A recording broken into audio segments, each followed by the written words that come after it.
Bismillahirrahmanirrahim. Assalamualaikum warahmatullahi wabarakatuh. Waalaikumsalam warahmatullahi wabarakatuh. Innal hamdalillah nahmaduhu wa nasta'inuhu wa nastaghfiruh wa na'udzu billahi min shururi anfusina wa min sayyiati a'malina. May yahdihillahu fala mudilla lahu wa may yudlil fala hadiya lahu.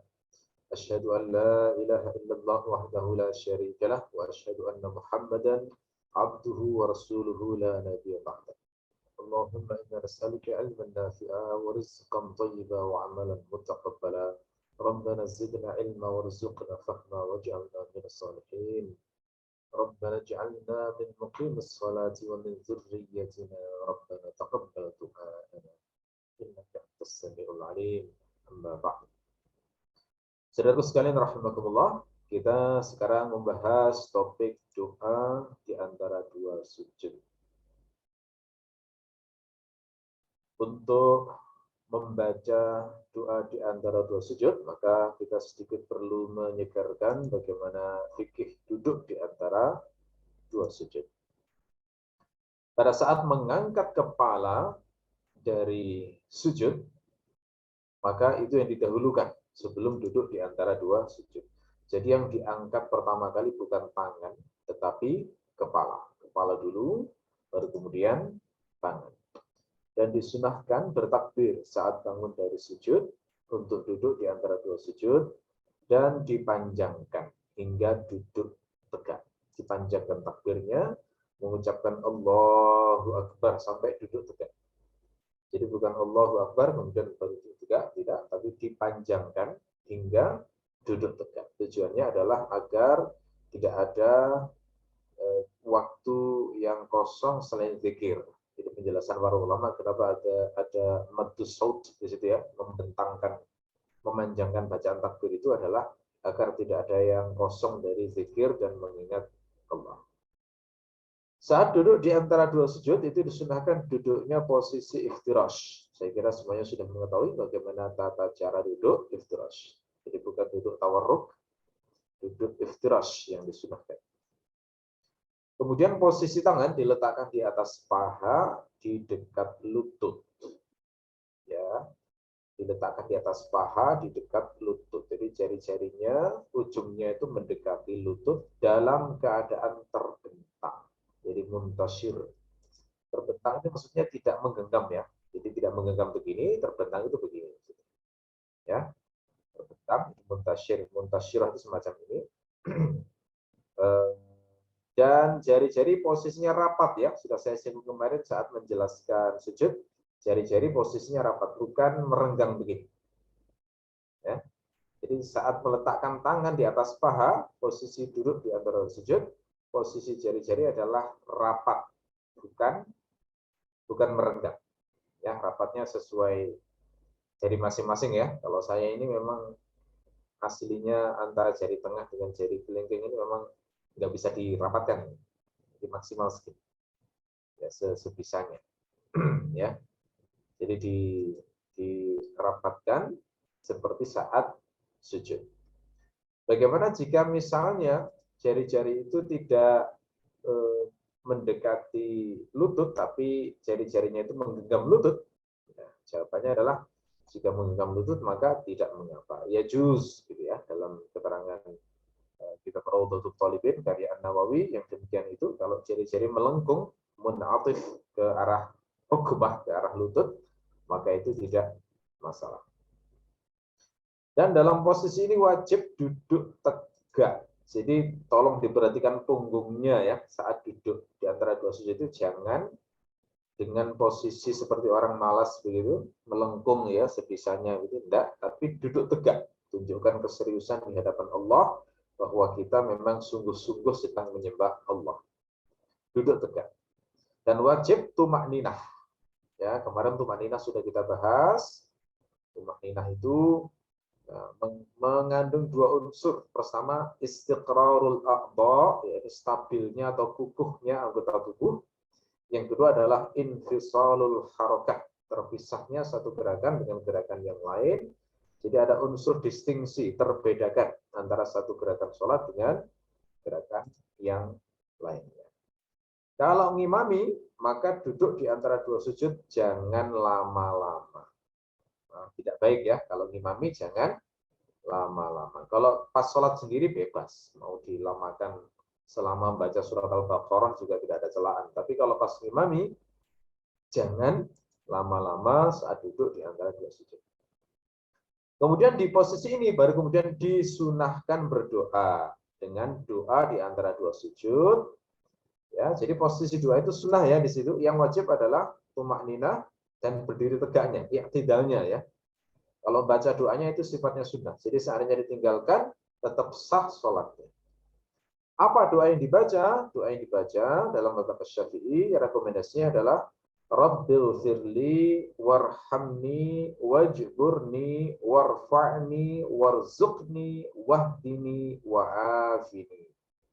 Sekali lagi, Rabbil firli warhamni wajburni warfa'ni warzuqni wahdini wa'afini. Saya ulang untuk yang ketiga kalinya. Rabbil firli warhamni wajburni warfa'ni warzuqni wahdini wa'afini. Ini adalah redaksi muhtamad dalam mazhab Syafi'i, doa yang dianjurkan, disunahkan untuk dibaca pada saat duduk di antara dua sujud. Nah, tetapi dalam kitab Ihya Ulumuddin itu dianjurkan menambahi lafaz wa'fu anni di belakangnya, ya. Nah, jadi itu tambahan anjuran dari Imam Al-Ghazali dalam kitab Ihya Ulumuddin. Jadi kalau ditambah wa'fu anni akhirnya bacaannya menjadi Rabbil firli warhamni wajburni warfa'ni warzuqni wahdini wa'afini wa'fu anni, ya. Nah, nampaknya redaksi dengan tambahan dari Imam Al-Ghazali inilah yang paling banyak diajarkan di negeri kita oleh para ustadz-ustadz, guru-guru, kiai-kiai yang mengajarkan mazhab Asy-Syafi'i, yang diajarkan di pondok-pondok pesantren maupun di musola-musola, di langgar-langgar dan lembaga pendidikan yang lainnya. Nah, redaksi ini itu sesungguhnya adalah redaksi gabungan dari berbagai riwayat hadis, gitu ya. Jadi kalau kita cek riwayat hadisnya nanti redaksinya itu bermacam-macam, ada macam-macam. Misalnya ada riwayat yang berbunyi doanya Allahumma ghfirli warhamni wajburni wahdini warzuqni, ya. Kalau dalam Sunan Abi Dawud bunyinya Allahumma ghfirli warhamni wa'afini wahdini warzuqni. Kalau dalam Sunan Ibnu Majah berbunyi Rabbil firli warhamni wajburni warzuqni warfa'ni. Ya, jadi redaksinya bermacam-macam lalu kemudian digabung menjadi 7 unsur sebagaimana keterangan An-Nawawi menjadi bunyinya Rabbil firli warhamni wajburni warfa'ni warzuqni wahdini wa'afini. Nah, yang semacam ini kata An-Nawawi adalah justru yang paling hati-hati. Jadi menggabung riwayat semacam ini justru paling hati-hati kata An-Nawawi. Fal ihtiyat wal ikhtiyar an yajma'a bainar riwayat wa ya'tiya bi jami'i al-fadhiha wa hiya sab'ah, gitu ya. Yang paling hati-hati dan terpilih adalah menggabung seluruh riwayat-riwayat ini dengan menyebut semua lafadznya yang terdiri dari 7 unsur. Kenapa dikatakan hati-hati? Karena masing-masing perawi itu bisa jadi meriwayatkan dan melewatkan satu lafadz yang kemudian disebutkan oleh perawi yang lainnya yang ingat lafadz tersebut. Sehingga ketika digabung menjadi satu, maka itulah yang lebih sempurna. Gitu ya. Ya. Jadi justru itu paling hati-hati ya, bukan nggak ngikuti hadis, justru itu didasarkan pada pemahaman yang luar biasa tajam dan mendalam terhadap hadis. Ya. Oke, jadi lafaz tadi itu didasarkan pada sejumlah hadis yang merupakan gabungan tadi ya, yang paling mendekati dari lafaz yang muhtamad itu adalah hadis riwayat Al-Hakim dalam Al-Mustadrak. Ibnu Abbas mengatakan, "Kana Rasulullah sallallahu alaihi wasallam yaqulu baina as-sajdatain, Allahumma ighfirli warhamni wajburni warfa'ni wahdini warzuqni." yang paling banyak ya riwayatnya, yang hampir mirip atau mendekati dari apa yang saya bacakan tadi. Kalau dalam Sahih Muslim, maka lebih singkat lagi. Diriwayatkan seorang laki-laki mendatangi Nabi, kemudian bertanya, "Ya Rasulullah, kaifa aqulu hina as'alu Rabbi?" Apa yang aku ucapkan saat aku bertanya kepada Tuhanku? Dia menjawab, "Qul Allahumma firli warhamni wa'afini warzuqni." Katakanlah, Allahumma firli warhamni wa'afini warzuqni. Jadi ini hanya 4 unsur yang diminta. Maghfirah, rahmah, afiyah, dan rezeki. Ya. Kata Nabi, yang seperti ini tajma'u laka dunyaka wa akhirataka. Ini sudah menghimpun kebaikan dunia dan kebaikan akhirat untukmu. Kata Nabi seperti itu. Baik. Nah, itu variasi yang pertama ya. Variasi yang lain boleh juga membaca doa di antara dua sujud dengan doa yang sangat singkat, yakni berbunyi Rabbil firli, Rabbil firli. Jadi hanya minta ampunan saja. Itu juga didasarkan pada hadis sahih. Boleh. Jadi saat duduk di antara dua sujud, boleh hanya mengatakan Rabbil firli, Rabbil firli. Ini didasarkan pada hadis riwayat Abu Dawud. Wa kana yaq'udu fi ma baina as-sajdatain nahwan min sujudihi wa kana yaqulu Rabbil firli, Rabbil firli. Rasulullah duduk di antara dua sujud yang lamanya sekitar sama dengan sujudnya, dan beliau berdoa Rabbil firli, Rabbil firli. Ada lagi variasi lain sebagaimana disebutkan dalam kitab Muhnil Muhtaj, yakni doa yang berbunyi Rabbil warham wa tajawaz amma ta'lam innaka antal a'azzul akram. Saya ulang, Rabbil fir warham wa tajawaz amma ta'lam innaka antal a'azzul akram. Ini agak mirip dengan doa saat sa'i ya. Kalau sudah sampai bab haji, nanti akan ketemu doa yang mirip seperti ini. Teksnya saya kopas di ini ya, kolom chat, biar kalau ada yang mau menyimpan bisa menghafalkannya. Rabbil fir warham wa tajawaz amma ta'lam innaka antal a'azzul akram. Ya. Ada lagi anjuran lain sebagaimana disarankan oleh Al-Mutawalli, kalau misalnya sholatnya sendiri maka disarankan menambah doa berbunyi Rabbi habli qalban taqiyyan naqiyya minasyirki bariyya la kafiran wala syaqiyya. Ya.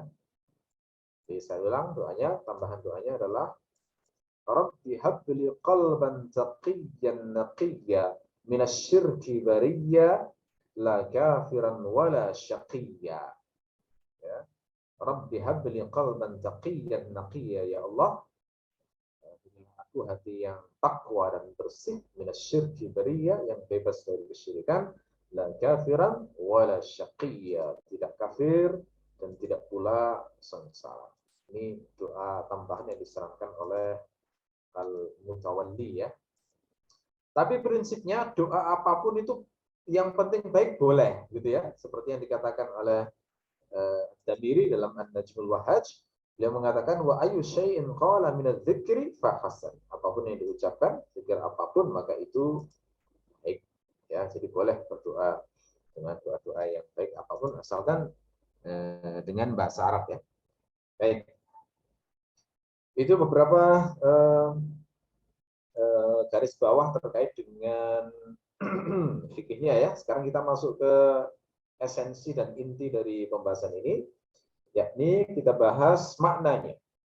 Ya, yang kita bahas tentu saja doa muktamad tadi yang sudah saya bacakan ya. Rabbil firli warhamni wajburni warfa'ni warzuqni wahdini wa'afini. Bisa ditambah wa'fu anni. Ya. Kita mulai dari makna Rabbil firli. Rabbil firli maknanya adalah wahai Tuhanku, ampunilah aku. Kata Rabbi itu aslinya ada yaknya ya, Rabbi begitu ya aslinya. Lalu kemudian yaknya dibuang. Lebih tajam lagi, aslinya adalah ya Rabbi begitu, wahai Tuhanku. Tapi kemudian dibuang untuk menunjukkan lil qurbi, menunjukkan dekatnya. Jadi saat mengucapkan Rabbil firli itu ada perasaan betapa dekatnya Allah kepada kita. Sehingga ya munadanya itu ya nidanya itu dibuang. Ya Rabbi. Ighfirli dari kata ghafara. Ghafara itu maknanya adalah mengampuni yang sifatnya menutup. Nah, itu bedakan dengan afa ya. Afa, afun itu mengampuni yang sifatnya menghapus. Itu bedanya. Jadi kalau ada pertanyaan apa sih bedanya maghfirah atau ghufran dengan afun, itu bedanya maghfirah atau ghufran itu mengampuni yang sifatnya nutup. Ya, dalam bahasa pada istilah jam'un ghafir, itu maknanya sekumpulan orang yang saking banyaknya levelnya itu sampai menutupi pandangan. Nah, istilah jam'un ghafir, ghafara, nutup sifat. Tapi kalau afun, ya, afun, ma'fu, ya, afwan misalnya, itu mengampuni yang sifatnya menghapus. Ya, jadi sama seperti misalnya orang Arab mengatakan afat ar-riyah atharahu. Itu maknanya angin menghapus jejak kakinya. Gitu ya. Jadi di padang pasir itu kalau dilewati kan ada jejak kaki ya. Kemudian kalau ada angin maka hilang karena tiupan angin tersebut. Nah, itu pakai kata afat karena sifatnya menghapus afat. Nah, oleh karena itu, pada saat kita memohon kepada Allah, Rabbil firli, ya Allah ampunilah aku, maka makna implisitnya adalah, ya Allah ampunilah aku, sehingga jangan sampai dosa-dosaku ini membuat tersingkap aib-aibku. Nah, ini makna dahsyatnya di situ ya. Makna dahsyatnya di situ. Makna dahsyat Rabbil firli adalah meminta ampunan yang sekaligus secara implisit minta supaya ditutupi aib-aibnya. Dan kita semua pasti butuh ditutupi aib-aib kita. Karena kita itu tampak baik ya karena hanya ditutupi aib itu. Andaikan semua aib dibuka, nggak ada yang bisa dipercaya sudah manusia ini. Para ustadz, para kiai sekalipun, andaikan aibnya dibuka oleh Allah, sudahlah, nggak ada yang percaya itu. Karena semua pasti beraib. Justru karena rahmat Allah yang luar biasa besar itulah yang menutupi aib-aib hambanya, sehingga para hamba tersebut masih terlihat baik. Ya. Hikmah yang lain adalah kita saat berdosa itu ada dua macam. Ada dosa kepada Allah, ada juga dosa kepada sesama. Dosa kepada Allah itu bisa diampuni dengan taubatan nasuha. Dan itu sudah cukup untuk diampuni Allah. Tapi dosa kepada sesama tidak cukup taubatan nasuha sebelum, ya, tidak cukup hanya meminta ampun kepada Allah sebelum meminta maaf kepada orang yang dizalimi. Gila ya, jadi pasti akan dihisap itu. Nah, oleh karena itulah ada dosa-dosa yang sebelum diampuni oleh Allah, ya, sebelum dimaafkan oleh orang yang kita zalimi, kita perlu ditutupi oleh Allah terlebih dahulu. Gitu ya, itu makna dari Allahumma ghfirli. Makanya itulah salah satu rahasia mengapa Rasulullah banyak meminta maghfirah, Rabbil firli, Rabbil firli. Begitu. Ya, minta ampunan kepada Allah. Dan dosa yang kita minta ampunkan kepada Allah itu mencakup semua dosa. Dosa besar maupun dosa kecil. Dosa yang terang-terangan maupun dosa yang sembunyi-sembunyi. Dosa yang disadari maupun yang tidak disadari. Bahkan seandainya kita tidak berdosa sekalipun, maka kita masih tetap layak untuk meminta ampun. Mengapa? Yakni meskipun kita tidak berdosa, minimal kita pasti melakukan taksir. Taksir itu apa? Taksir itu maknanya adalah melakukan ketaatan secara kurang maksimal. Jadi ketaatan kita itu sudahlah pasti yakin tidak mungkin bisa mencapai level yang layak untuk taat dengan Allah. Itu istighfar karena taksir istilahnya ya. Kira-kira perasaannya seperti malaikat. Malaikat itu semenjak Allah menciptakan, itu selalu bertasbih, berzikir, memuji Allah, sampai datang hari kiamat nanti. Lalu Allah mematikan mereka, begitu Allah menghidupkan lagi, maka mereka semuanya merasa bersalah karena merasa belum menyembah Allah dengan sebaik-baiknya. Ya. Jadi mereka sampai meminta ampun kepada Allah karena mereka mengatakan lam na'budka haqqal ibadah. Kami belum menyembahmu ya Allah dengan sebenar-benar penyembahan yang memang layak untukmu. Gitu ya. Jadi nggak ada peluang sudah untuk ujub di sini. Sudah mengucapkan Allah maghfirli karena dengan asumsi tidak punya dosa sekalipun seperti malaikat, dan itu mustahil ya kalau untuk manusia. Jika dengan asumsi bahwa kita nggak pernah berdosa sekalipun, maka kita pasti melakukan taksir tadi, dan itu juga layak untuk membuat kita meminta ampun kepada Allah. Itu makna Allah Rabbil Firli. Kemudian yang berikutnya warhamni. Warhamni bermakna meminta rahmah. Rahmah itu maknanya adalah kasih sayang dari Allah yang diberikan kepada hamba tanpa mempedulikan apakah ekspresinya itu menyenangkan hamba ataupun sifatnya menyakiti hamba. Itu makna dari rahmah. Jadi meminta rahmah dari Allah itu seakan-akan kita ini sadar bahwa amal kita itu memang nggak cukup untuk menebus kesalahan kita. Ya, dan kalaupun Allah itu membalas amal soleh kita, pasti balasannya itu nggak sepadan dengan amal soleh kita. Nah, gimana mau dikatakan sepadan? Andaikan kita beribadah pada Allah 70 tahun sekalipun, setiap detik nggak pernah berhenti. Itu kalau mau adil-adilan harusnya masuk surganya hanya 70 tahun. Itu kalau adil-adilan ya. Tapi faktanya Allah itu membalas dengan surga yang kenikmatannya selama-lamanya. Itu berarti berlipat-lipat ribuan, jutaan, miliaran, bahkan triliunan kali dari amal soleh yang kita lakukan. Makanya di Quran itu disebut dengan istilah jazaa'an min rabbika 'ata'an hisaba. Jadi pahala mendapatkan surga itu adalah jaza sekaligus apa? Apa bedanya jaza dengan apa? Jaza itu adalah pemberian yang sesuai dengan prestasi, itu jaza. Makanya diterjemahkan balasan. Dibalas sesuai dengan prestasi. Ya. Makanya orang itu dimasukkan surga sesuai dengan amalnya. Dari sisi tingkatnya ya, tingkat surga masuk mana sesuai dengan amalnya. Tapi dari sisi bahwa balasannya itu berlebih-lebih jutaan kali daripada amalnya, maka dinamakan atok. Karena atok itu pemberian semata-mata tanpa ada prestasi atau kebaikan apapun yang dilakukan oleh seseorang. Ya. Ya.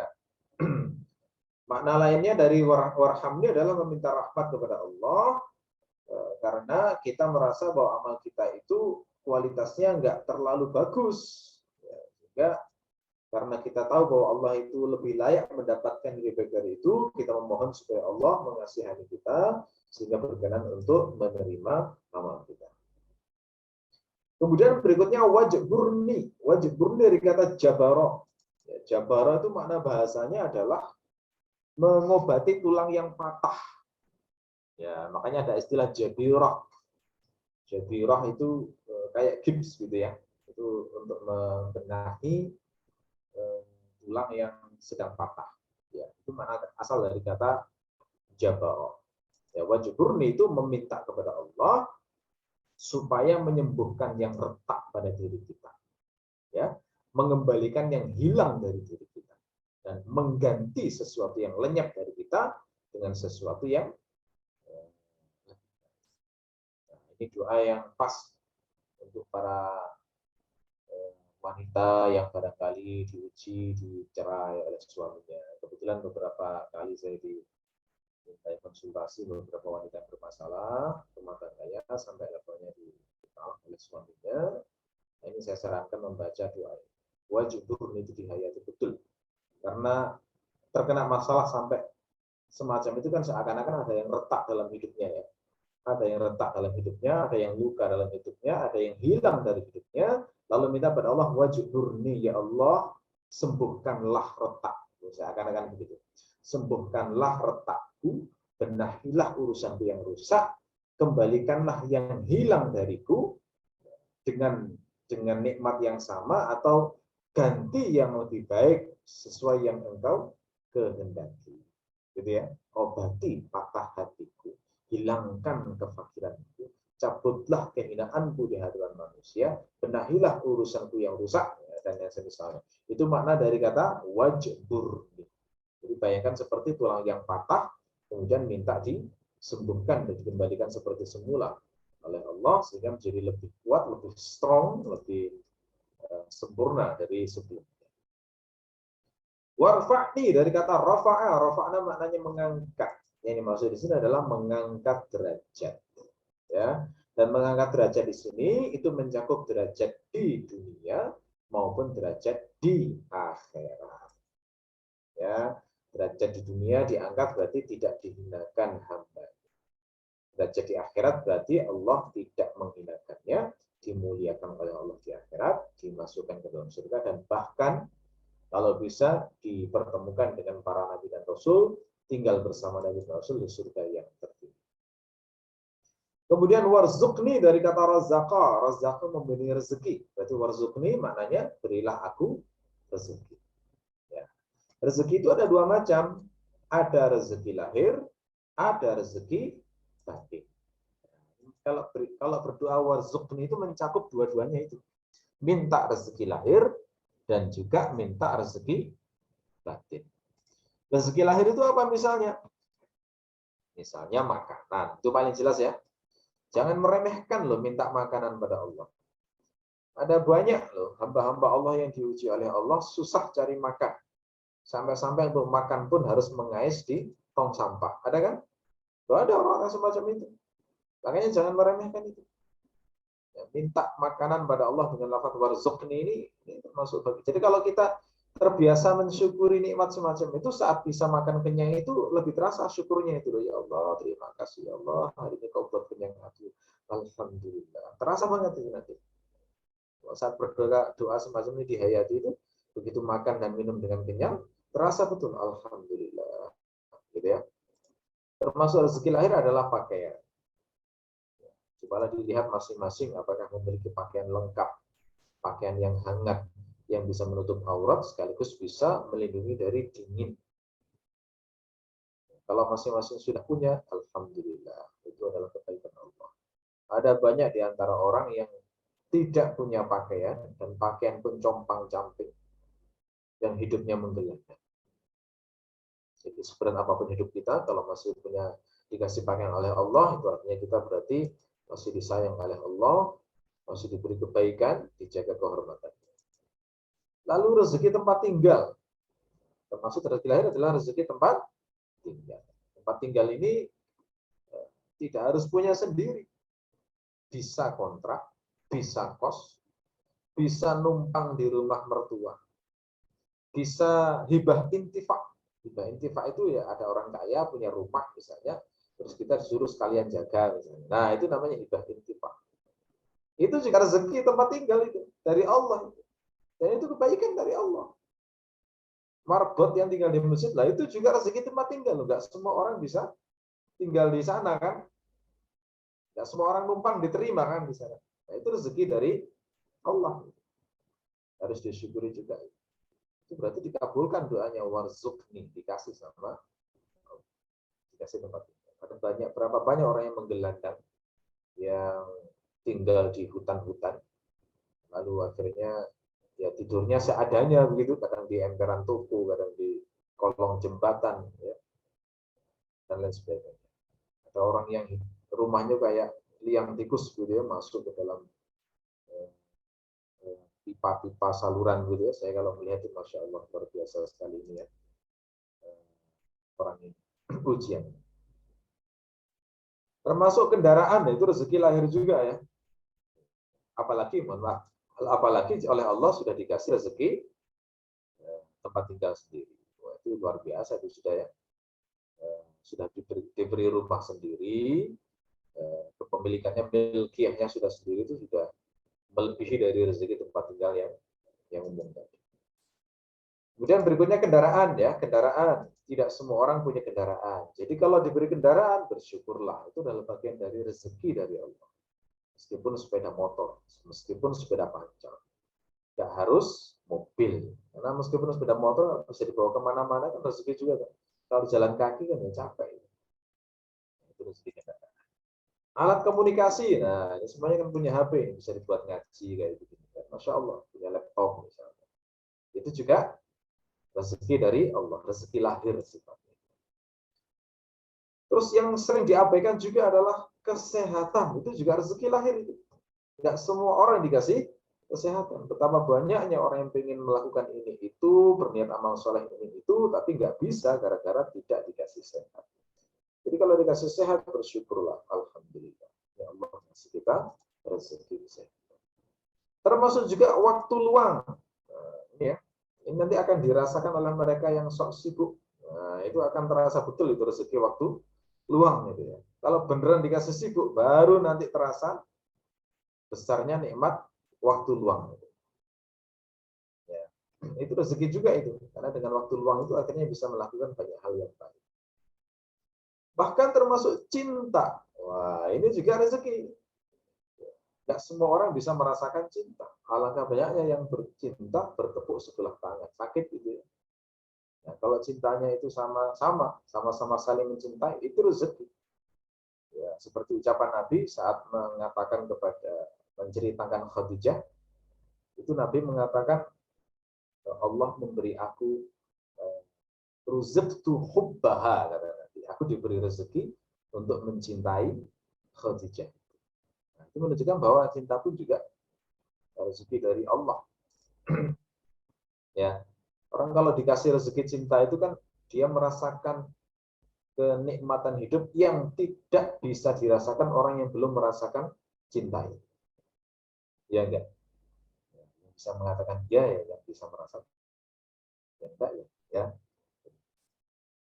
Termasuk juga istri yang saleh, suami yang saleh, anak saleh, teman saleh. Itu semua adalah rezeki juga. Tidak semua orang itu dipertemukan dengan teman-teman yang baik. Jadi kalau dapat itu, memang seyogyanya dijaga sebaik-baik. Itu contoh-contoh rezeki lahir ya. Kalau rezeki batin seperti apa? Contoh rezeki batin misalnya ilmu. Ya, tidak semua orang dikasih ilmu. Ilmu dan ma'rifah. Itu tidak semua dikasih. Ada orang punya tujuan yang sama, misalnya belajar bahasa Arab gitu ya. Apakah semuanya bisa belajar bahasa Arab? Apakah semuanya berhasil bahasa Arab? Ya ternyata tidak juga ya. Nggak semuanya itu. Startnya sama, ya, tapi suksesnya, berhasilnya beda. Ya, itu contoh. Ya. Ada orang yang serius ingin belajar satu ilmu tertentu, tapi satu oleh Allah tidak diizinkan berhasil, yang satunya diizinkan berhasil. Maka kalau bisa menguasai ilmu tertentu, itu adalah rezeki batin. Ya. Termasuk rezeki batin adalah taufik ketaatan. Nah, ini agar bisa memahami ini, coba lihatlah. Ada banyak ya orang yang mungkin mondoknya lama, tapi tidak melakukan apa yang diketahuinya. Itu berarti dia diberi rezeki ilmu, tapi tidak diberi rezeki taufik untuk melakukan ketaatan. Karena taufik ketaatan membuat orang bisa melaksanakan ilmunya. Termasuk rezeki batin adalah derajat tinggi nanti di akhirat. Apalagi bisa bertemu Nabi, tinggal di Firdaus, bisa melihat Allah, itu luar biasa, rezeki batin yang luar biasa. Jadi sekarang antum semua bisa memahami ya betapa dalamnya kata warzuqni dalam doa ini. Kalau dibaca dengan penuh penghayatan, kita bisa berharap Allah akan memberikan semua poin-poin yang kita kupas ini. Kemudian wahdini dari kata hada, ya, hada hidayah, petunjuk ya, wahdini maknanya berilah petunjuk aku. Jadi saat kita meminta wahdini, berilah petunjuk aku, maka kita memohon ya Allah, berilah petunjuk aku agar tidak sampai membuat keputusan yang salah. Pernah nggak kita merasa membuat keputusan terus menyesal dengan keputusan itu? Pernah nggak? Nah, itu tandanya belum dapat hidayah. Gitu ya. Makanya minta hidayah itu biar kalau buat keputusan itu tepat, akurat gitu loh, tidak sampai menyesal dalam memutuskan. Orang-orang yang diberi hidayah, diberi petunjuk oleh Allah ketika memutuskan akurat urusan apapun, urusan din maupun urusan dunia. Termasuk juga bermakna, ya Allah berilah petunjuk aku agar tidak bingung menghadapi perselisihan agama. Ya, jadi kalau antum mengikuti perdebatan seputar din kan ada beberapa tema yang buat bingung kan ya. Ini sebenarnya seharusnya saya di mana bersikap begitu. Nah, ini meminta wahdin ini seakan-akan juga meminta itu, ya Allah, buatlah aku punya sikap yang jelas, nggak sampai bingung menghadapi perselisihan terkait dengan agama.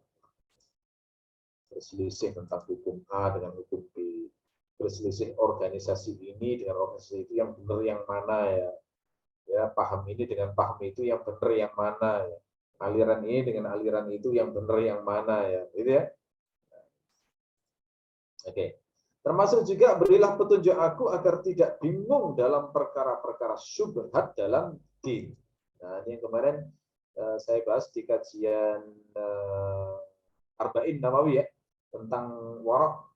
Ya, makna syubhat itu diantaranya apa?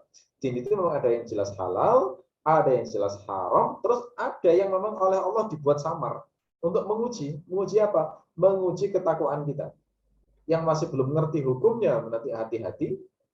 Yang sudah ngerti hukumnya, yang belum ngerti hukumnya tapi punya kemampuan mencari tahu hukumnya, diuji untuk serius mencari tahu hukumnya sampai menjadi tahu hukum. Gitu ya.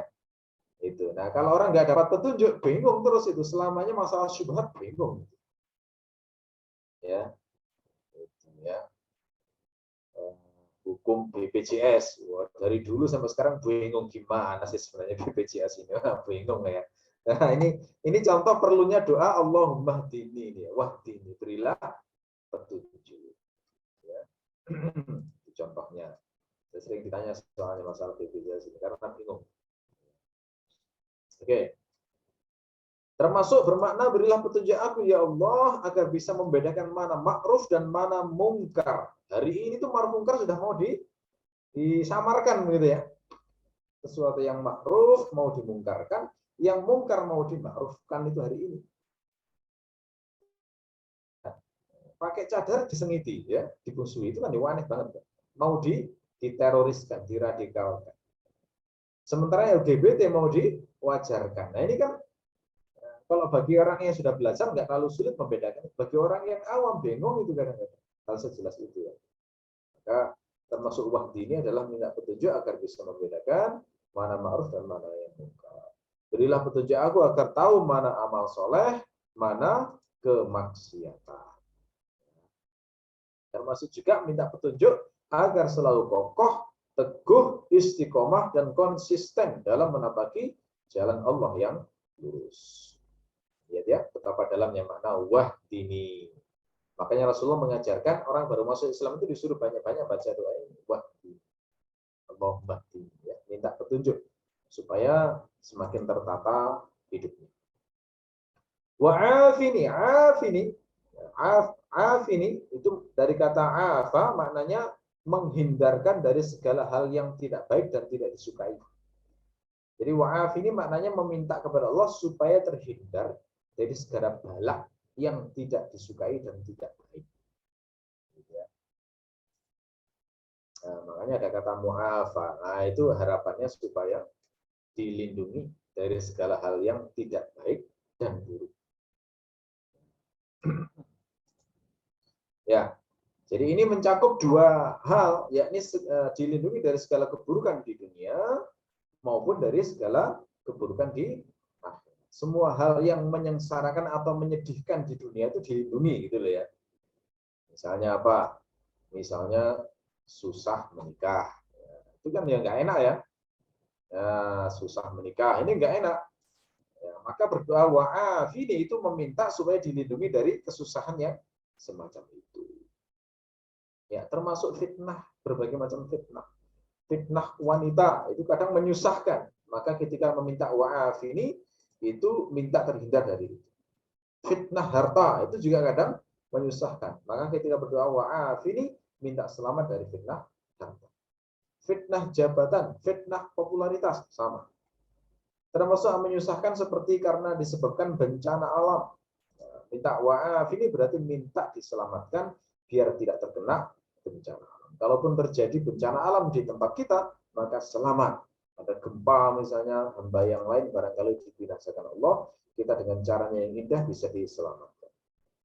Diselamatkan dari kebangkrutan. Jadi misalnya bisnis, namanya bisnis kan ada potensi bangkrut ya. Maka meminta wa'afini itu berharap supaya diselamatkan dari kebangkrutan. Minta selamat dari terhimpit utang misalnya.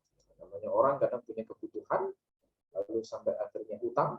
Itu jangan sampai terhimpit utang, tercekik karena utang. Nah, itu juga makna wa'afini meminta perlindungan dari hal-hal semacam itu. Termasuk kemiskinan yang mencekik atau fakrun mudqi istilahnya. Ya, kalau kemiskinan saja semua hamba soleh dapat ujian itu, tapi kalau sampai mencekik yang membuat orang kadang gelap mata, ini kita berlindung dari kemiskinan yang seperti itu. Termasuk dari kezaliman siapapun, kezaliman pemerintah, kezaliman apapun ya. Nah, itu kita berlindung dari hal-hal semacam itu. Termasuk penyakit mematikan, itu bagian dari bala. Wa'afini termasuk berlindung dari penyakit yang mematikan juga. Termasuk cacat tubuh, ya, karena ada orang yang awalnya sempurna, tangan dan kaki yang sempurna, oleh Allah dibuat kecelakaan, akhirnya cacat permanen sampai akhir hayatnya. Kita berlindung juga dari cacat tubuh semacam itu. Termasuk seperti sakit jiwa atau depresi. Nah, itu juga saat meminta wa'afini, itu meminta supaya bebas dari hal semacam itu. Oke, diuji dengan perasaan, tapi tidak sampai levelnya itu membuat depresi atau apalagi sakit jiwa.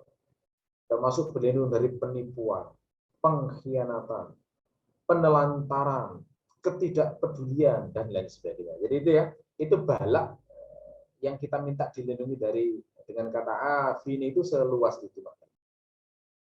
Termasuk juga semua kesengsaraan di akhirat, misalnya seperti siksa kubur, kepanasan di padang mahsyar, keletihan menunggu hisab, dipermalukan Allah saat hari penghisapan, berjalan lambat saat meniti jembatan, robeknya tubuh saat meniti jembatan, kemudian tercemplungkan ke dalam neraka. Itu semua adalah jenis balak yang mengerikan di akhirat.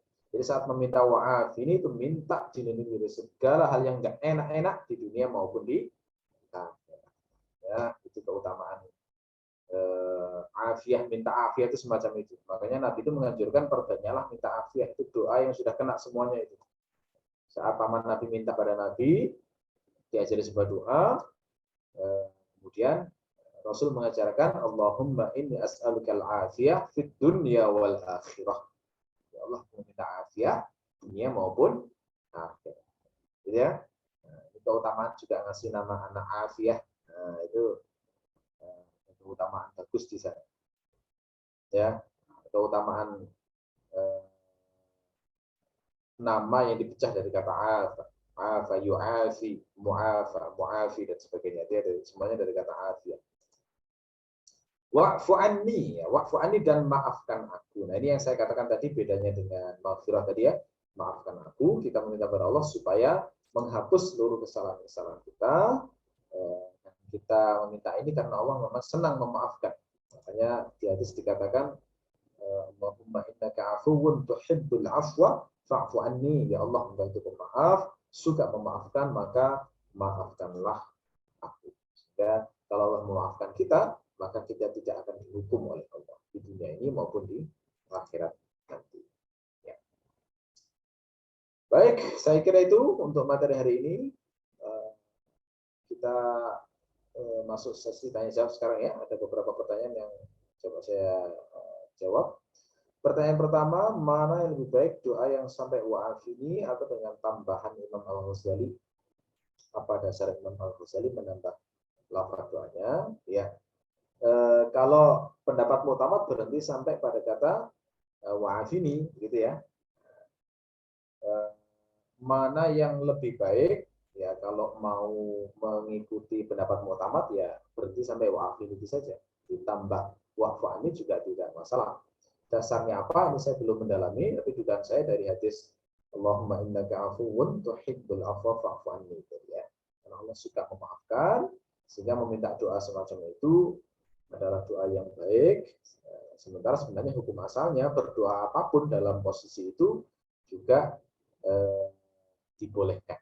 Sehingga berdoa apapun sebenarnya menambah lafaz apapun juga tidak masalah. Oke. Pertanyaan berikutnya, jika Allah telah menghapus dosa-dosa kita dengan namanya Al-Afu, apakah artinya dosa-dosa itu tidak Allah tampakkan nanti di yaumul hisab? Ya, Ini saya belum berani menjawab lebih tegas begini ya. Apakah itu maknanya akan tidak ditampakkan ataukah ditunjukkan secara rahasia lalu kemudian baru dihapus ya, atau bagaimana? Nah ini saya belum mengerti, belum berani menjawab saat ini ya. Mudah-mudahan bisa saya jawab kalau sudah saya selidiki lebih dalam. Oke, ada yang mau bertanya secara lisan? Kalau ada silakan. Ada Ustadz saya. Silakan, Tara. Sudah masuk belum Ustadz suaranya? Sudah, silakan. Ya, Bismillah. Saya Fitarin Diani Ustadz. Maaf Ustadz, sebelumnya saya ketinggalan banyak kelas.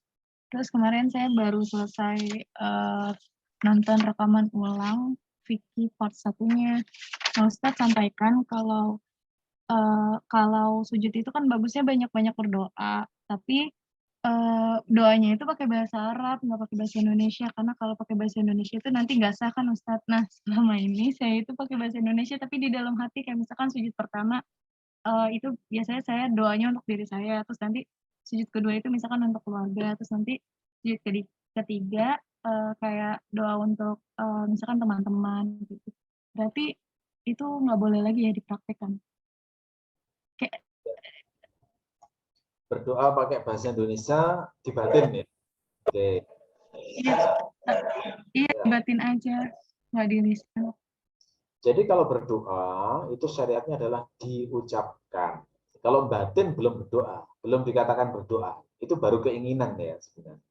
Jadi syariat berdoa itu harus dilafalkan. Dinamakan berdoa itu harus ada unsur dakwah, menyeru, meminta begitu ya.